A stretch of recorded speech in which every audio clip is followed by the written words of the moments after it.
Di sini saya atas nama Fabian Nugroho akan mempresentasikan Economic Analysis Investing. Yang kita akan bahas di sini yaitu Global and Regional Analysis, Industry and Sectoral Analysis, dan juga Company or Stock Analysis. Untuk Global Macroeconomic Analysis, saya mengambil data dari US dengan manufacturing PMI, GDP, initial jobless claim, dan juga inflation. Oke, untuk manufacturing PMI, seperti yang tertera di samping itu, manufacturing PMI di atas 50 itu sangat baik, dan juga manufacturing di bawah 50 itu sangat kurang bagus. Nah, jadi dari data yang kita ambil, dapat kita simpulkan bahwasanya manufacturing PMI itu kurang dari 50. Jadi menurut saya itu nggak terlalu jauh dari 50, jadi masih aman aja.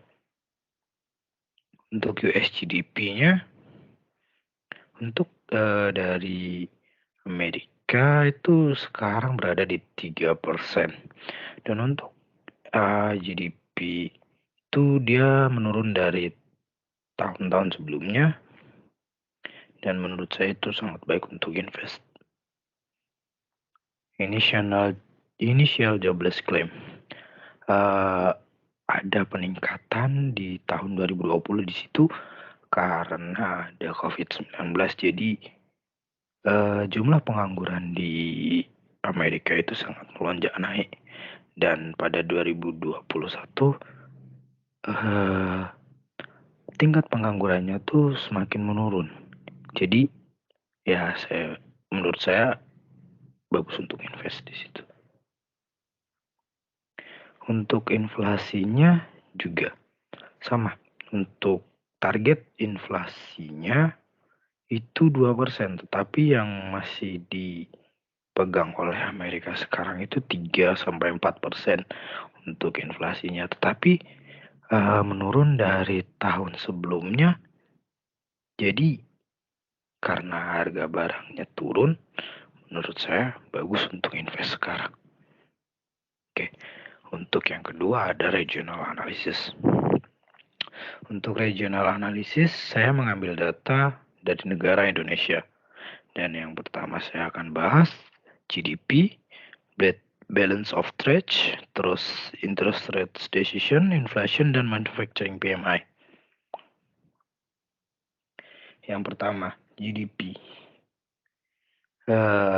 Bisa dilihat dari gambar yang di samping itu, bahwasanya GDP-nya Indonesia itu berada di 0,36. Jadi itu adalah hal yang baik menurut saya.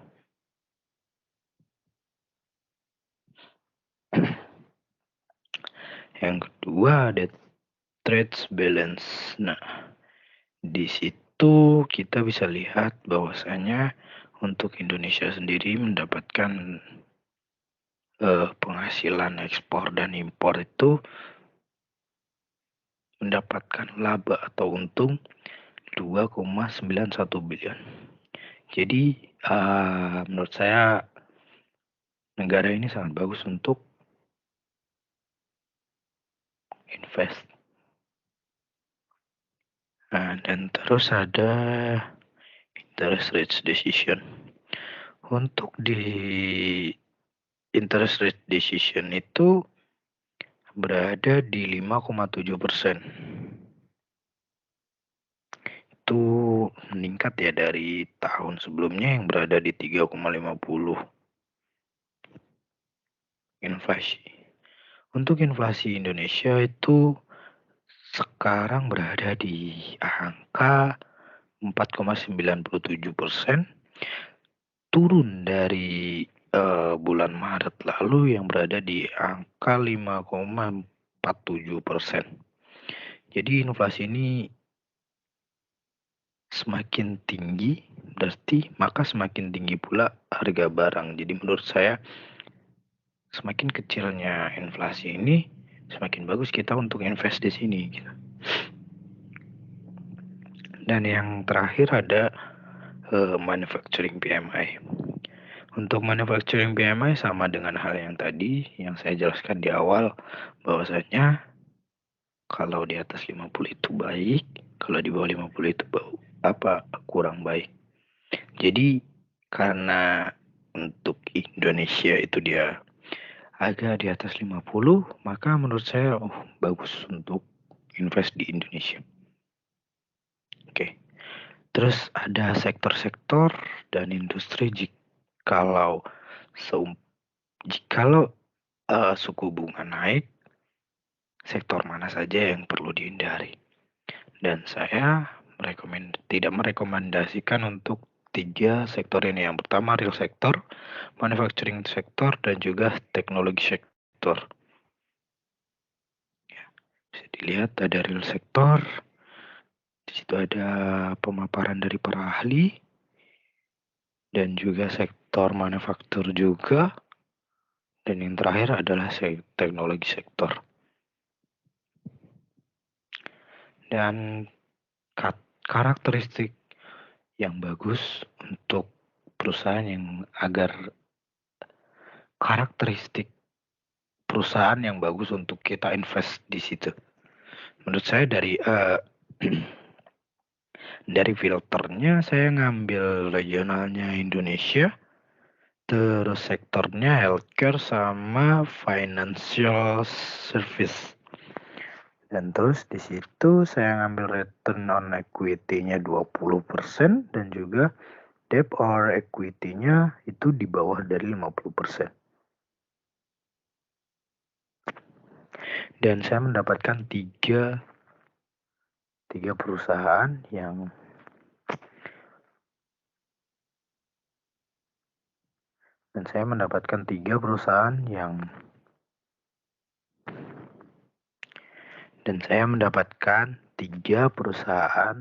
dari filter tersebut. Yang pertama ada PT Sido Muncul, PT Asmor Management Indonesia, dan juga Merck. Baik, yang langsung aja yang pertama PT Sido Muncul. PT Sido Muncul itu bergerak di sektor healthcare. Dia memiliki head office di Jalan Gajah Mada nomor 123 Semarang, Indonesia. Nah, di sini ada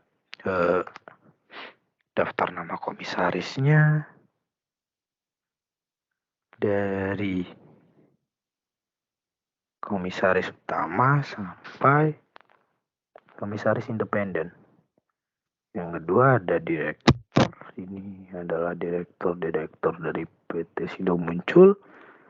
Ada audit komite dan nominasi audit komite dan juga komite dari perusahaan. Dan di sini ada sekretaris dari perusahaan dan juga audit internal dari perusahaan. Oke, untuk ikhtiar kinerjanya bisa dilihat bahwasanya Sido Muncul membuat penjualan 3,87%, pertumbuhan penjualan dan juga laba bersih. Situ bisa dilihat sendiri seperti apa. Dan ini adalah produk dari Sido Muncul yang baru. Ini adalah ikhtiar keuangannya. Jadi untuk net sales-nya atau penjualan bersihnya dia menurun dari tahun lalu. Dan dari semua data yang bisa dibilang banyak menurun.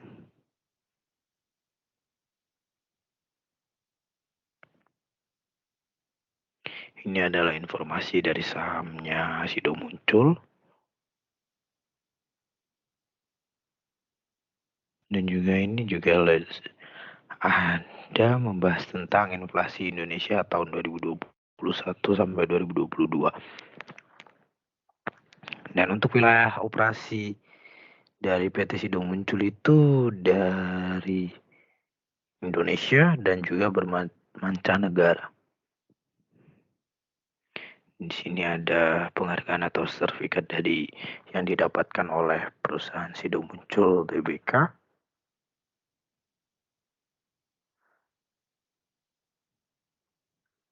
Dan yang kedua ada PT Asmor.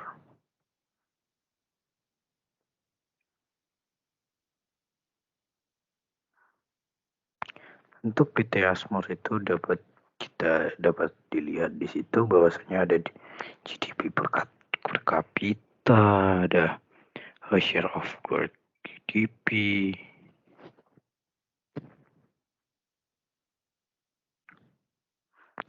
dan di sini ada structural growth opportunity sama asset under management.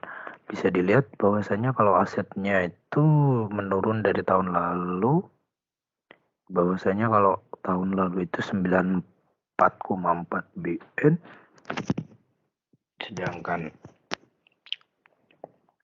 tahunnya sekarang itu hanya 64 saja.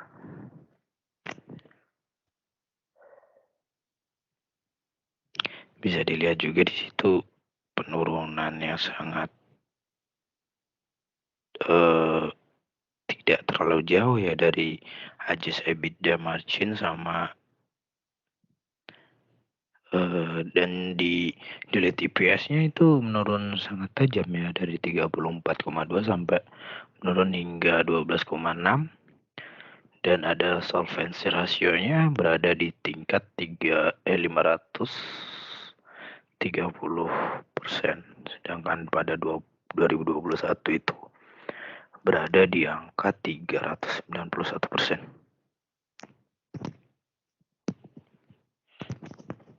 Ini adalah ada index return by quarter, terus ada emerging markets investment universe, world inflation, dan juga share of world GDP.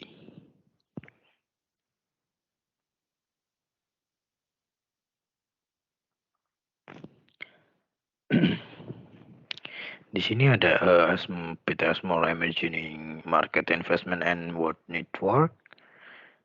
Itu bekerja di berbagai belahan tempat di berbagai belahan dunia.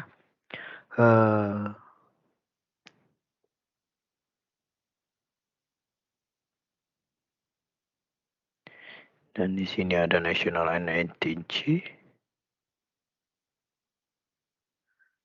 Home Development, dan juga profitabilitas dari perusahaan.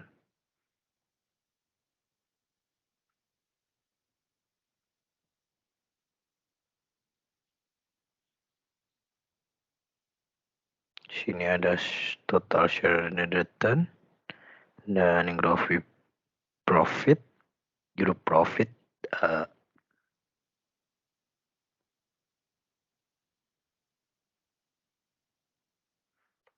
Yang terakhir ada PT Merck. Di situ ada net sales-nya pada 2022 dan EBITDA-nya itu naik daripada 2021. Jadi setiap tahunnya dia naik. Jadi menurut saya sangat bagus untuk invest di sini. Dan di sini ada penjelasan bahwasanya kalau PT Merck ini, perusahaan Merck ini dia bekerja di life science, terus healthcare sama elektronik. Dan untuk eksekutifnya bisa dilihat sendiri itu ada 5 orang petinggi dari Merck, PT Merck. Dan di sini ada make shares, terus identifikasi tentang investor,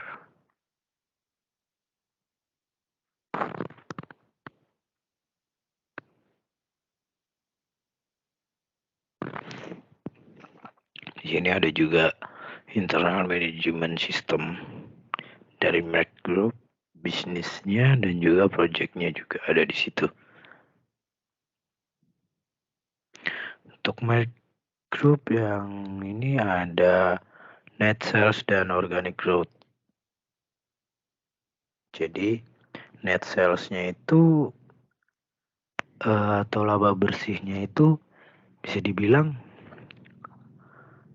banyak mendapatkan laba dari life science-nya dan disusul oleh healthcare dan terakhir ada elektroniknya.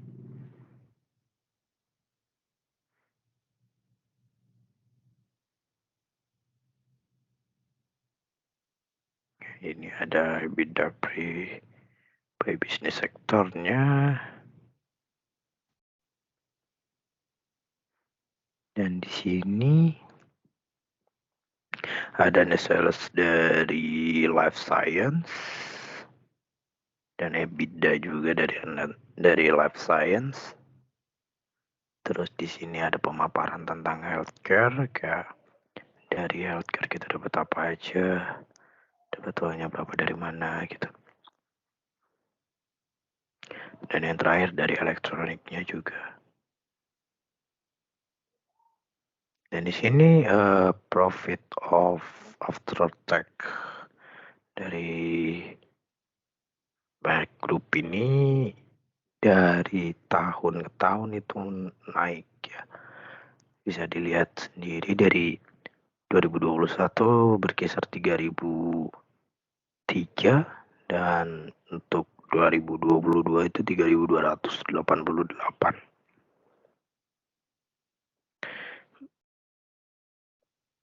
Sekian presentasi dari saya, kurang lebihnya saya mohon maaf.